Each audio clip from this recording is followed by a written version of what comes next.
नमस्कार दोस्तों, आपका स्वागत करता हूं इस YouTube channel SK coaching centre पर। दोस्तों आज हम लोग रीजनिंग के एक और नए पार्ट को देखने वाले हैं। ये रीजनिंग का पार्ट नंबर 13 होने वाला है। अगर आप लोग इससे पहले वाले पार्ट नहीं देखे होंगे तो ज़रूर जाकर देख लीजिएगा। इस पार्ट के अंदर आज हम लोग रीजनिंग के अलग अलग प्रकार के 20 इम्पोर्टेंट प्रश्न को देखेंगे, जो कि आपको आने वाले आगामी सभी परीक्षाओं के लिए काफ़ी महत्वपूर्ण होने वाला है। तो सभी प्रश्न को पहले आप लोग खुद से ज़रूर सॉल्व करने की कोशिश कीजिएगा और आप लोग हमारे साथ अंत तक ज़रूर बने रहिएगा। चलिए हम लोग एक नंबर क्वेश्चन की ओर चलते हैं। ये रहा क्वेश्चन नंबर 1। क्वेश्चन नंबर 1 आपको कह रहा है, नीचे दिए गए प्रश्न में संबंधित संख्या को चुनिए। संबंधित संख्या चुनने के लिए बोला जा रहा है, प्रश्न आपको कह रहा है जिस प्रकार से 83 का संबंध 25 के साथ है, उसी प्रकार से आप लोगों से पूछा जा रहा है 29 का संबंध कौन सा संख्या के साथ होगा, जो इस वाले क्वेश्चन मार्क पर भरे जाएंगे।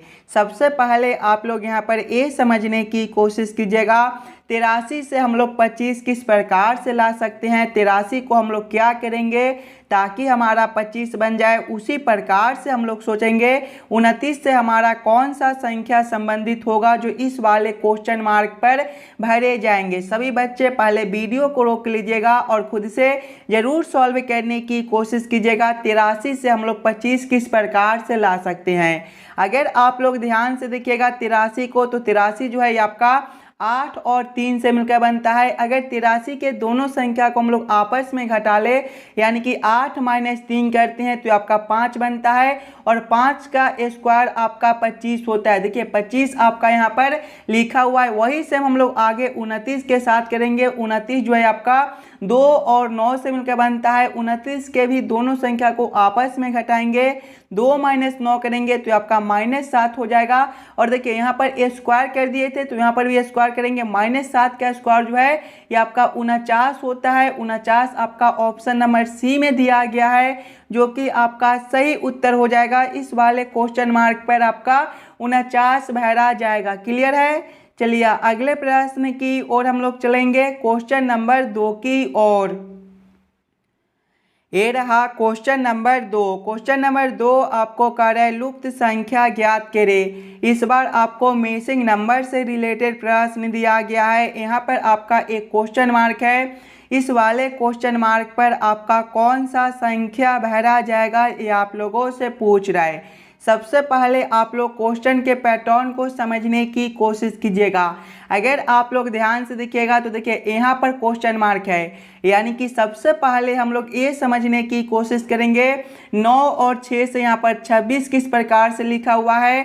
4 और 3 से आपका 0 किस प्रकार से लिखा हुआ है। 8 और 12 से 63 किस प्रकार से लिखा हुआ है। उसी प्रकार से हम लोग सोचेंगे 12 और 10 से हमारा कौन सा संख्या बनेगा, जो इस वाले क्वेश्चन मार्क पर भरे जाएंगे। सबसे पहले हम लोगों को क्या करना है, 9 और 3 से 26 लाना है। अगर सबसे पहले हम लोग ये दोनों संख्या को आपस में घटा लेते हैं, यानी कि सबसे पहले करेंगे 9 माइनस करेंगे 6, तो आपका कितना हो जाएगा, 3 हो जाएगा। और 3 के पावर 3 करते हैं तो 3 के पावर 3 आपका 27 होता है और 27 - 1 करने पर आपका 26 बनता है। वही से हम लोग आगे करेंगे, ये दोनों संख्या के साथ भी हम लोग वही करेंगे। सबसे पहले हम लोग ये दोनों संख्या को आपस में घटाएंगे। देखिएगा 4 माइनस करेंगे 3, तो आपका कितना हो जाएगा, 4 - 3 आपका 1 होता है। और यहाँ पर देखिए पावर 3, तो यहाँ पर भी पावर 3 करेंगे। 1 के पावर 3 जो है ये आपका 1 होता है। और उसके बाद फिर से -1 किए हैं, तो यहाँ पर भी -1 करेंगे। 1 - 1 जो है वो आपका 0 बनता है। देखिए 0 आपका यहाँ पर दिया गया है। वही से हम लोग आगे करेंगे। देखिएगा 12 और 8 है। सबसे पहले ये दोनों संख्या को आपस में घटाएंगे। देखिएगा 12 - 8 करेंगे तो कितना हो जाएगा, 4 हो जाएगा। 4 के पावर 3 करेंगे। 4 के पावर 3 जो है आपका 64 होता है। -1 करेंगे, 64 - 1 आपका 63 होता है। देखिए 63 आपका यहाँ पर दिया गया है। यानी कि इसी प्रकार से इस वाले प्रश्न को हम लोग सॉल्व कर सकते हैं। तो वही से हम लोग आगे करेंगे। पहले ये दोनों संख्या को आपस में घटाएंगे। 12 माइनस 10 करेंगे तो कितना हो जाएगा, 2 हो जाएगा। 2 के पावर 3 करेंगे तो आपका 8 हो जाएगा और 8 माइनस 1 करने पर आपका 7 बनता है। 7 आपका ऑप्शन नंबर बी में दिया गया है जो कि आपका सही उत्तर हो जाएगा। इस वाले क्वेश्चन मार्क पर आपका 7 भरा जाएगा। क्लियर है।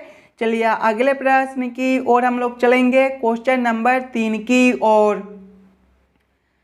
ये रहा क्वेश्चन नंबर 3। क्वेश्चन नंबर 3 आपको कह रहे हैं यदि किसी कोड में 1 को 231 लिखा जाता है, 5 को 9641 लिखा जाता है तो 9 को कैसे लिखा जाएगा, ये आप लोगों से पूछ रहा है। दोस्तों ये जो प्रश्न है ये आपका कोडिंग डी कोडिंग से रिलेटेड प्रश्न है और इस वाले पार्ट में आपको जितने भी प्रश्न कराए जाएंगे वो सारे प्रश्न आपके लिए काफ़ी इम्पोर्टेंट होने वाला है। तो सभी प्रश्न को पहले आप लोग खुद से ज़रूर सॉल्व करने की कोशिश कीजिएगा। जब भी आपको इस प्रकार के कोडिंग डी कोडिंग से रिलेटेड प्रश्न देखने को मिले तो सबसे पहले आप लोग यहाँ पर ये समझने की कोशिश कीजिएगा 1 से आपका 231 किस प्रकार से लिखा हुआ है, 5 से आपका 9641 किस प्रकार से लिखा हुआ है, उसी प्रकार से आप लोग सोचेगा 9 से आपका क्या कोड बनेगा। अगर आप लोग ध्यान से देखिएगा 1 को तो 1 जो है वो आपका ONE से मिलकर बनता है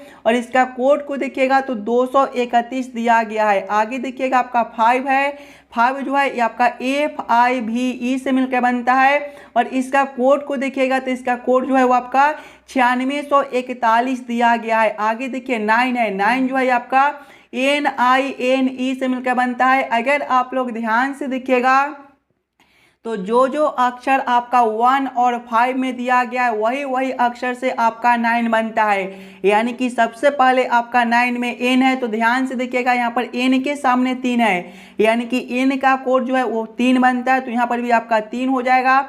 उसके बाद देखिएगा NINE से आपका 9 बनता है। उसके बाद आपका I है, I का कोड यहाँ पर 6 दिया गया है तो यहाँ पर भी आपका 6 हो जाएगा। उसके बाद आपका फिर से N है, N का कोड देखिए आपका 3 है तो यहाँ पर आपका 3 हो जाएगा। उसके बाद आपका E है, E का कोड देखिए 1 दिया हुआ है तो यहाँ पर भी आपका 1 हो जाएगा। कौन सा ऑप्शन में आपका 3631 दिया गया है, 3631 आपका देखिएगा तो ऑप्शन नंबर सी में दिया गया है जो कि आपका सही उत्तर बनता है। 9 का जो कोड है वो आपका 3631 हो जाएगा। चलिए अगले प्रश्न की ओर हम लोग चलेंगे, क्वेश्चन नंबर 4 की ओर।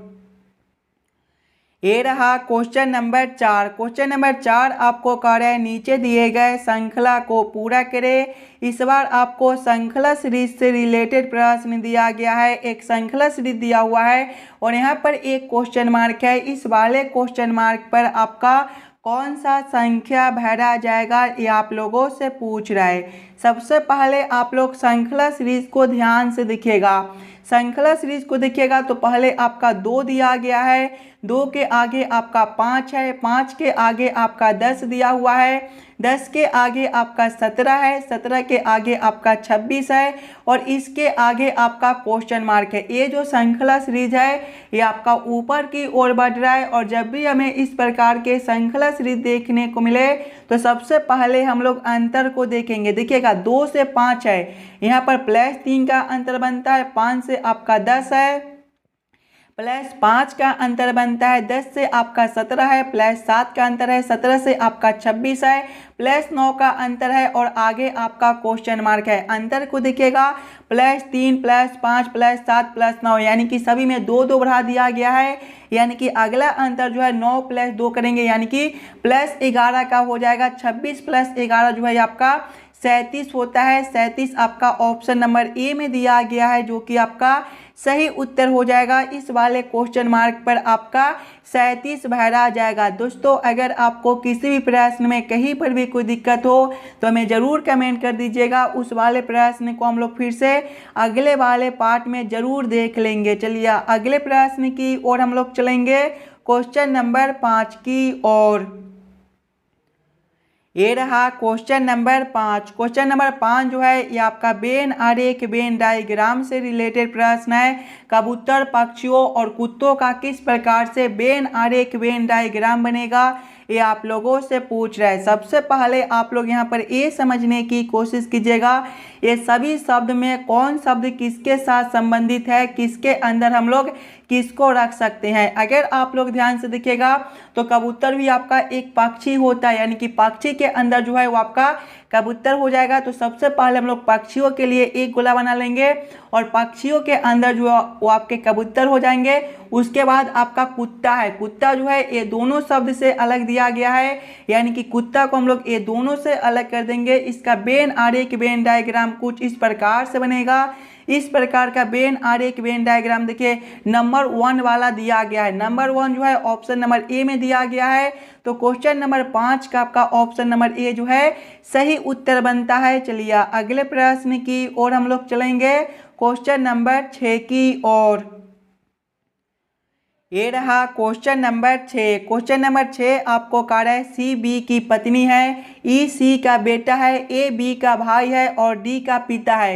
ई का डी से क्या संबंध है, ये आप लोगों से पूछ रहा है। ये जो प्रश्न है ये आपका ब्लड रिलेशन से रिलेटेड प्रश्न है। और जब भी आपको इस प्रकार के प्रश्न देखने को मिले तो सबसे पहले आप लोग प्रश्न को ध्यान से पढ़िएगा और समझने की कोशिश कीजिएगा। देखिए प्रश्न पहले आपको कह रहा है सी बी की पत्नी है। सी कौन है, बी की पत्नी है। पत्नी है मतलब दोनों एक ही पीढ़ी का है, यानी कि दोनों को हम लोग सामने सामने रखेंगे। सी के सामने किसको रखेंगे, बी को रखेंगे। क्या रिश्ता है, पत्नी का है, तो आप लोग यहाँ पर पत्नी भी लिख लीजिएगा ताकि प्रश्न को सॉल्व करने में आपको कोई दिक्कत ना हो। आगे प्रश्न को पढ़िएगा। आगे प्रश्न आपको कह रहा है ई सी का बेटा है। ई कौन है, सी का बेटा है। बेटा है मतलब एक पीढ़ी नीचे का, यानी कि सी से नीचे हम लोग किसको रखेंगे, ई को रखेंगे। ई जो है वो सी का बेटा है। क्या रिश्ता है, बेटा है, तो आप लोग यहाँ पर बेटा का रिश्ता है, तो आप लोग यहाँ पर बेटा भी लिख लीजिएगा। आगे प्रश्न को पढ़िएगा। आगे प्रश्न आपको कह रहा है ए बी का भाई है। ए कौन है, बी का भाई है। भाई है मतलब एक ही पीढ़ी का, यानी कि दोनों को हम लोग सामने सामने रखेंगे। ए के सामने किसको रखेंगे, बी को रखेंगे। देखिएगा बी के सामने किसको रखेंगे, ए को रखेंगे। क्या रिश्ता है, भाई का है, तो आप लोग यहाँ पर भाई भी लिख लीजिएगा। आगे प्रश्न को पढ़िएगा। ए बी का भाई है और डी का पिता है। ए जो है बी का भाई है और डी का पिता है। पिता है मतलब एक पीढ़ी ऊपर का, यानी कि डी से ऊपर किसको रखेंगे, ए को रखेंगे, यानी कि डी जो है वो आपका यहाँ पर हो जाएगा। क्या रिश्ता है, पिता का है, तो आप लोग यहाँ पर पिता लिख लीजिएगा। आगे प्रश्न को पढ़िएगा। आगे प्रश्न आपको कह रहा है ई का डी से क्या संबंध है। देखिए ई और डी आपका यहाँ पर है, ये दोनों का रिश्ता आप लोगों से पूछ रहा है। अगर आप लोग ध्यान से देखिएगा तो सी जो है वो बी की पत्नी है, यानी कि बी का भी बेटा जो है वो आपका ई लगता है, तो आप लोग यहाँ पर भी बेटा लिख लीजिएगा। अब आप लोग ध्यान से देखिएगा। अगर आप लोग अब ध्यान से देखिएगा तो देखिए ई जो है वो बी का बेटा, यानी कि ई का जो पिता है वो बी है और बी का भाई ए है, यानी कि आपके पिता के भाई का बेटा आपका कौन लगेगा, आपके पिता के भाई का जो बेटा है वो आपका चचेरा भाई लगेगा। चचेरा भाई आपका ऑप्शन नंबर डी में दिया गया है, जो कि आपका सही उत्तर बनता है। ई का जो डी से संबंध है वो चचेरा भाई का संबंध है। चलिए अगले प्रश्न की ओर हम लोग चलेंगे, क्वेश्चन नंबर 7 की ओर। ये रहा क्वेश्चन नंबर 7। क्वेश्चन नंबर 7 आपको कह रहा है नीचे दिए गए प्रश्न आकृति का सही दर्पण छवि चुनिए। यहाँ पर आपका एक प्रश्न आकृति दिया हुआ है, कुछ इस प्रकार का आपका प्रश्न आकृति है और प्रश्न आप लोगों से पूछ रहा है इस वाले प्रश्न आकृति का किस प्रकार से दर्पण छवि बनेगा। अगर आप लोग ध्यान से देखिएगा तो देखिए दर्पण जो है कुछ इस प्रकार से आपका दिया गया है और जब भी आपको इस प्रकार के दर्पण देखने को मिले तो प्रश्न आकृति जो है वो आपका बाएं से उलटकर दाएं में चला जाता है और दाएं वाला आकृति आपका उलटकर बाएं में चला आता है। यानी कि जब हम लोग इस वाले प्रश्न आकृति को इस प्रकार से उलटेंगे तो आपका किस प्रकार का आकृति बनेगा। ये जो आकृति आपके इस प्रकार से दिए गए हैं ये आपके उलटने के बाद जो है आपके कुछ इस प्रकार से आपको दिखाई देंगे। देखिएगा ये जो आकृति आपके इस प्रकार से दिए गए हैं ये आपके उलटने के बाद जो है आपको कुछ इस प्रकार से दिखाई देंगे। इस प्रकार का उत्तर आकृति देखिएगा आपका कौन सा ऑप्शन में दिया गया है। इस प्रकार का उत्तर आकृति आपका ऑप्शन नंबर सी में दिया गया है, जो कि आपका सही उत्तर बनता है। चलिए अगले प्रश्न की ओर हम लोग चलेंगे, क्वेश्चन नंबर 8 की ओर।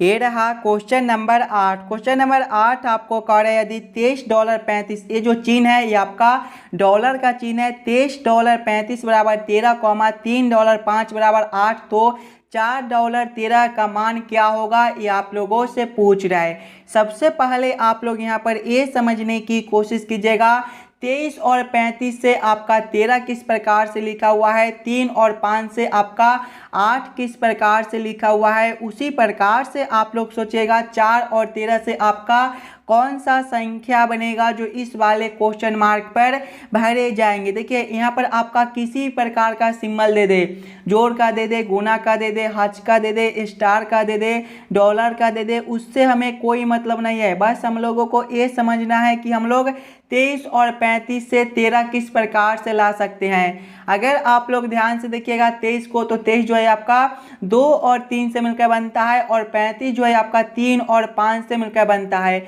अगर 23 और 35 के सभी संख्या को हम लोग आपस में जोड़ते हैं तो देखिएगा 2 + 3 आपका 5, 5 + 3 आपका 8, और 8 + 5 जो है ये आपका 13 बनता है। देखिए 13 आपका यहाँ पर दिया गया है।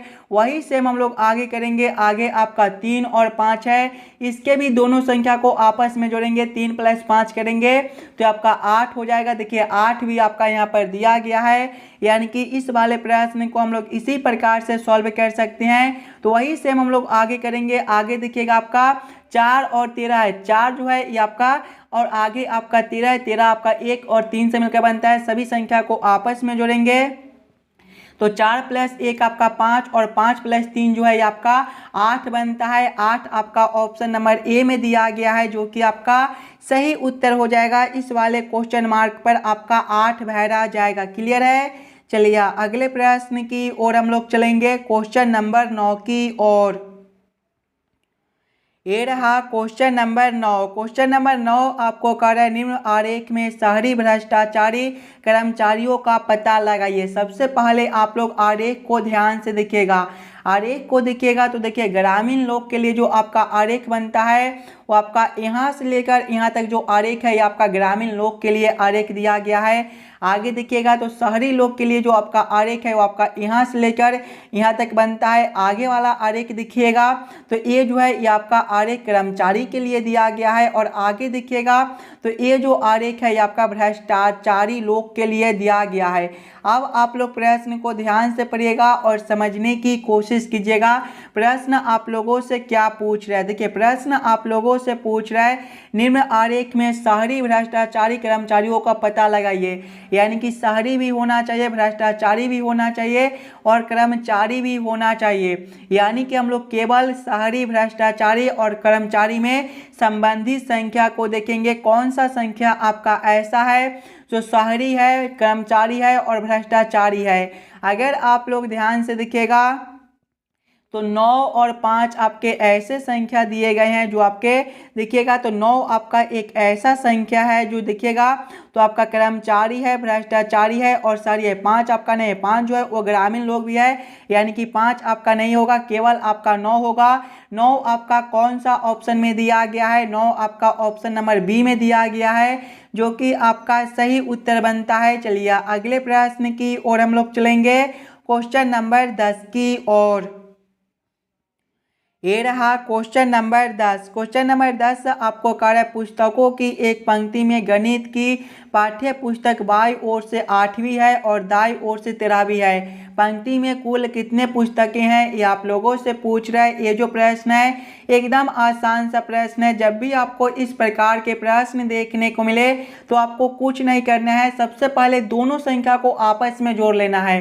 8 और 13 तो 8 + 13 करेंगे, ये आपके कितने हो जाएंगे, 8 + 13 आपके 21 होते हैं, और इसमें 1 माइनस कर देना है। 21 - 1 कीजिएगा तो आपका 20 हो जाएगा। 20 आपका ऑप्शन नंबर बी में दिया गया है, जो कि आपका सही उत्तर हो जाएगा। चलिए अगले प्रश्न की ओर हम लोग चलेंगे, क्वेश्चन नंबर 11 की ओर।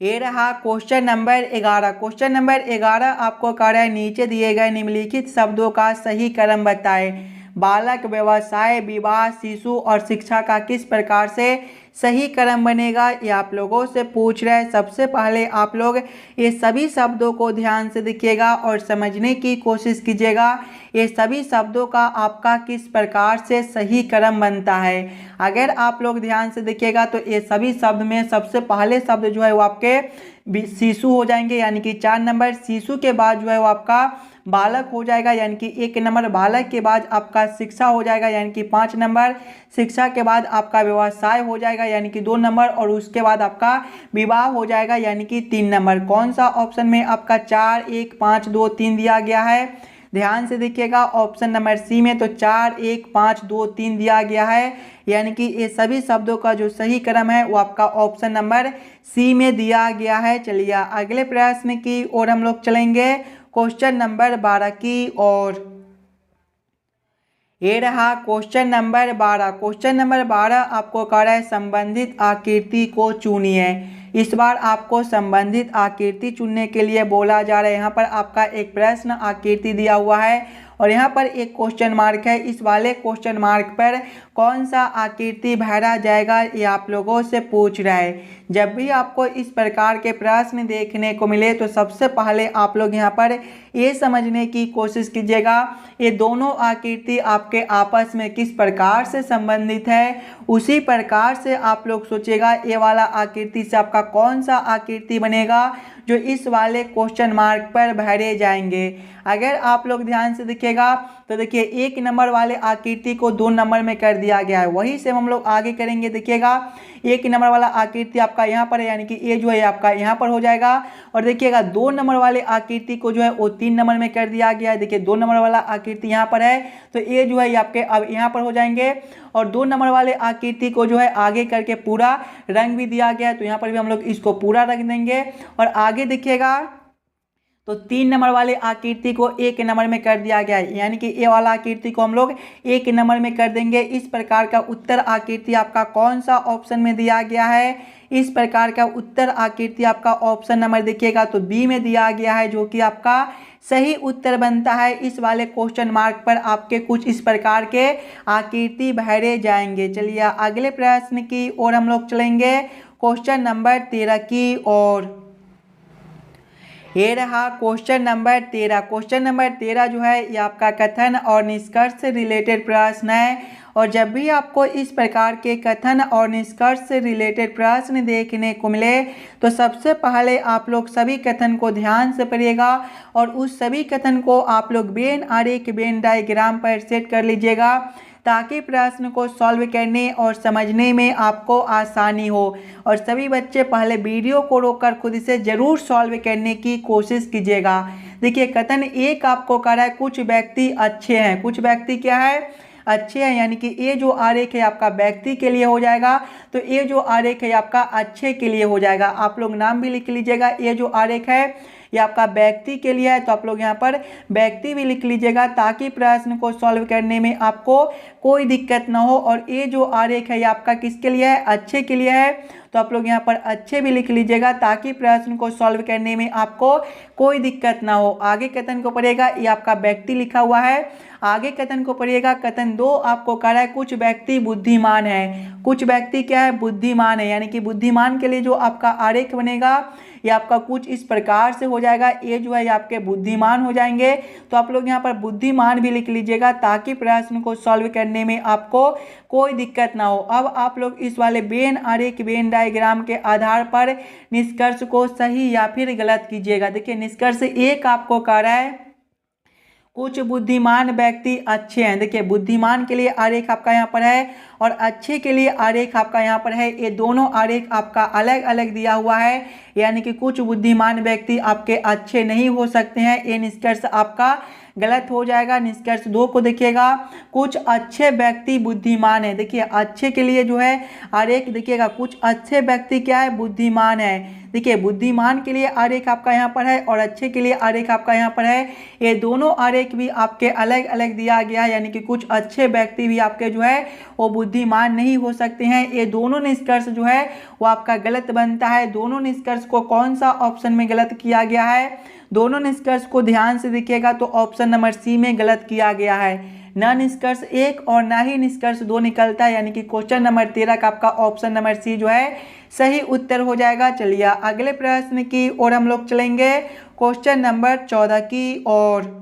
ये रहा क्वेश्चन नंबर 14। क्वेश्चन नंबर 14 आपको कह रहा है नीचे दिए गए प्रश्न आकृति कौन सा उत्तर आकृति में निर्मित है। यहाँ पर आपका एक प्रश्न आकृति दिया हुआ है। कुछ इस प्रकार का आपका प्रश्न आकृति है और प्रश्न आप लोगों से पूछ रहा है इस प्रकार के प्रश्न आकृति कौन सा उत्तर आकृति में बनता है। अगर आप लोग ध्यान से देखिएगा प्रश्न आकृति को तो कुछ इस प्रकार का आपका प्रश्न आकृति है और ध्यान से देखिएगा ऑप्शन नंबर डी में तो कुछ इस प्रकार का जो प्रश्न आकृति है वो आपका बनता है। यानी कि ये जो प्रश्न आकृति है ये आपका ऑप्शन नंबर डी में दिया गया है। तो क्वेश्चन नंबर 14 का आपका ऑप्शन नंबर डी जो है सही उत्तर हो जाएगा। चलिए अगले प्रश्न की ओर हम लोग चलेंगे, क्वेश्चन नंबर 15 की ओर। ये रहा क्वेश्चन नंबर 15। क्वेश्चन नंबर 15 आपको कह रहा है नीचे दिए गए प्रश्न में विषम शब्द को पहचान करें। इस बार आपको विषम शब्द चुनने के लिए बोला जा रहा है और जब भी आपको विषम शब्द चुनने के लिए बोले तो पहले आप लोग चारों ऑप्शन को ध्यान से देखिएगा और समझने की कोशिश कीजिएगा ये चारों ऑप्शन में आपका सबसे अलग ऑप्शन कौन सा दिया गया है। देखिए ऑप्शन नंबर ए में आपका बछेरा है, ऑप्शन बी में मुर्गी है, ऑप्शन सी में मेमना है और ऑप्शन डी में आपका शशक दिया गया है। अगर आप लोग ध्यान से देखिएगा तो बछेरा, मेमना और शशक जो है आपके बच्चे होते हैं जबकि मुर्गी आपका बच्चा नहीं होता, यानी कि सबसे अलग ऑप्शन आपका बी बनता है। तो क्वेश्चन नंबर 15 का आपका ऑप्शन नंबर बी जो है सही उत्तर हो जाएगा। चलिए अगले प्रश्न की ओर हम लोग चलेंगे, क्वेश्चन नंबर 16 की ओर। ये रहा क्वेश्चन नंबर 16। क्वेश्चन नंबर 16 आपको कह रहा है एक व्यक्ति उत्तर दिशा की ओर चलना आरंभ करता है, निम्नलिखित में से कौन सी दिशा क्रम से वह पूरब की ओर जाएगा, ये आप लोगों से पूछ रहा है। ये भी प्रश्न आपके लिए काफ़ी इम्पोर्टेंट प्रश्न है और जब भी आपको इस प्रकार के प्रश्न देखने को मिले तो सबसे पहले आप लोग ये समझने की कोशिश कीजिएगा दिशा में जो है वो आपका पूरब देखिएगा तो आपका ए वाला दिशा होता है, पश्चिम आपका ए वाला दिशा होता है, उत्तर आपका ऊपर की ओर होता है और दक्षिण जो है वो आपका नीचे की ओर होता है। अब आप लोग प्रश्न को ध्यान से पढ़िएगा और समझने की कोशिश कीजिएगा। देखिए प्रश्न पहले आपको कह रहा है एक व्यक्ति उत्तर दिशा की ओर चलना आरंभ करता है। व्यक्ति जो है पहले उत्तर दिशा की ओर चलता है। देखिए उत्तर आपका ए वाला दिशा है, यानी कि पहले वह ए वाला दिशा में चलना शुरू करता है। आगे प्रश्न को पढ़िएगा निम्नलिखित में से कौन सी दिशा क्रम से वह पूरब की ओर जाएगा। यहाँ पर आपका 4 दिशा क्रम दिया गया है, ये चारों में से कौन सा दिशा क्रम से वह पूरब की ओर जाएगा ये आप लोगों से पूछ रहा है। अगर सबसे पहले वह दाईं ओर घूमेगा तो उसका ए वाला दिशा हो जाएगा, उसके बाद फिर से अगर दाईं ओर घूमता है तो उसका ए वाला दिशा हो जाएगा और उसके बाद अगर वो बाईं ओर घूमता है तो फिर से उसका पूरब की ओर दिशा हो जाएगा। ध्यान से देखिएगा दाएं दाएं बाएं जो है वो आपका ऑप्शन नंबर बी में दिया गया है जो कि आपका सही उत्तर बनता है, यानी कि ऑप्शन नंबर बी का जो दिशा क्रम है उससे वह पूरब की ओर चला जाएगा। क्वेश्चन नंबर 16 का आपका ऑप्शन नंबर बी जो है सही उत्तर बनता है। चलिए अगले प्रश्न की ओर हम लोग चलेंगे, क्वेश्चन नंबर 17 की ओर। ये रहा क्वेश्चन नंबर 17। क्वेश्चन नंबर 17 आपको कह रहा है नीचे दिए गए प्रश्न में संबंधित शब्द को चुनिए। इस बार आपको संबंधित शब्द चुनने के लिए बोला जा रहा है। प्रश्न आपको कह रहा है जिस प्रकार से घेंघा का संबंध आयोडीन के साथ है उसी प्रकार से आप लोगों से पूछा जा रहा है एनीमिया का संबंध कौन सा शब्द के साथ होगा जो इस वाले क्वेश्चन मार्क पर भरे जाएंगे। अगर आप लोग ध्यान से देखिएगा तो घेंघा जो है ये आपका एक रोग का नाम है और घेंघा रोग जो है ये आपके आयोडीन के कमी के कारण होता है। उसी प्रकार से एनीमिया भी आपका एक रोग का नाम है और एनीमिया रोग जो है आपका लौह अयस्क के कमी के कारण होता है। देखिएगा लौह आपका ऑप्शन नंबर बी में दिया गया है जो कि आपका सही उत्तर बनता है। इस वाले क्वेश्चन मार्क पर आपका लौह भरा जाएगा। क्वेश्चन नंबर 17 का आपका ऑप्शन नंबर बी जो है सही उत्तर बनता है। चलिए अगले प्रश्न की ओर हम लोग चलेंगे, क्वेश्चन नंबर 18 की ओर। ये रहा क्वेश्चन नंबर 18। क्वेश्चन नंबर 18 आपको कह रहा है 4 मित्र वृत्ताकार बैठकर ताश खेल रहे थे। राम के दाईं तरफ शंकर बैठे थे और अरविंद के बाईं तरफ गोपाल बैठे थे। निम्नलिखित में से कौन से युगल खेल में भागीदार थे ये आप लोगों से पूछ रहा है। सबसे पहले आप लोग प्रश्न को ध्यान से पढ़िएगा और समझने की कोशिश कीजिएगा। देखिए प्रश्न पहले आपको कह रहा है 4 मित्र वृत्ताकार बैठकर ताश खेल रहे थे।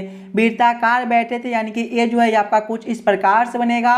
आगे प्रश्न को पढ़िएगा राम के दाईं तरफ शंकर बैठे थे। मान लीजिए कि राम आपका जो है वो आपका यहाँ पर है। तो राम के दाईं तरफ कौन था? शंकर था, यानी कि शंकर जो है वो आपका यहाँ पर हो जाएगा। तो आप लोग यहाँ पर शंकर भी लिख लीजिएगा ताकि प्रश्न को सॉल्व करने में आपको कोई दिक्कत ना हो। आगे प्रश्न को पढ़ेगा। और अरविंद के बाईं तरफ गोपाल बैठे थे। अरविंद जो है वो आपका अब यहाँ पर हो जाएगा। तो आप लोग यहाँ पर अरविंद लिख लीजिएगा। अरविंद को भी आप लोग यहाँ पर लिख दीजिएगा ताकि प्रश्न को सॉल्व करने में आपको कोई दिक्कत ना हो। और अरविंद के बाईं तरफ गोपाल था, यानी कि गोपाल जो है वो आपका यहाँ पर हो जाएगा। तो आप लोग यहाँ पर गोपाल भी लिख लीजिएगा। आगे प्रश्न को पढ़िएगा। आगे प्रश्न आपको क्या कह रहा है? आगे प्रश्न आपको कह रहा है निम्नलिखित में से कौन से युगल खेल में भागीदार थे, यानी कि एक दूसरे के सामने कौन बैठे थे, ये आप लोगों से पूछ रहा है। ऑप्शन नंबर ए में देखिएगा तो राम और अरविंद है। देखिए राम और अरविंद एक दूसरे के सामने नहीं है, यानी कि ए ऑप्शन आपका गलत बनता है। ऑप्शन बी में देखिएगा गोपाल और शंकर। देखिए गोपाल और शंकर भी एक दूसरे के सामने नहीं है, ये भी ऑप्शन आपका गलत होता है। ऑप्शन सी में देखिएगा राम और शंकर। देखिए राम और शंकर भी एक दूसरे के सामने नहीं है, यानी कि ये भी ऑप्शन आपका गलत बनता है। ऑप्शन डी में देखिएगा गोपाल और राम। देखिए गोपाल और राम जो है एक दूसरे के सामने सामने है, यानी कि ये जो ऑप्शन है ये आपका सही हो जाएगा। क्वेश्चन नंबर 18 का आपका ऑप्शन नंबर डी जो है सही उत्तर बनता है। युगल खेल में जो भागीदार है वो आपके गोपाल और राम है और अरविंद और शंकर है। चलिए अगले प्रश्न की ओर हम लोग चलेंगे, क्वेश्चन नंबर 19 की ओर। ये रहा क्वेश्चन नंबर 19। क्वेश्चन नंबर 19 आपको कह रहा है नीचे दिए गए अक्षर श्रृंखला को पूरा करें। इस बार आपको अक्षर श्रृंखला से रिलेटेड प्रश्न दिया गया है। एक अक्षर श्रृंखला दिया हुआ है और यहाँ पर क्वेश्चन मार्क है।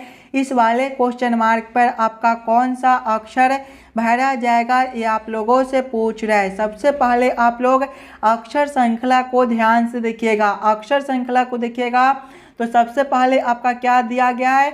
KDW दिया गया है। KDW के आगे देखिएगा तो आपका MGT दिया गया है। MGT के आगे आपका OJQ दिया गया है और इसके आगे आपका क्वेश्चन मार्क है। अगर आप लोग ध्यान से देखिएगा सिंगल अक्षर को तो देखिए K से आपका M है, यहाँ पर देखिएगा तो आपका +2 है, M से आपका O है +2 है और आगे आपका क्वेश्चन मार्क है। तो आगे भी हम लोग +2 करेंगे। देखिए +2 तो आगे भी +2 हो जाएगा। O+2 जो है वो आपका Q होता है।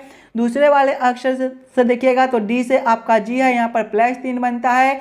G से आपका J है +3 है। देखिए +3 तो आगे भी आपका +3 हो जाएगा। J+3 जो है वो आपका M होता है। तीसरे वाले अक्षर से देखिएगा तो W से आपका देखिए T है।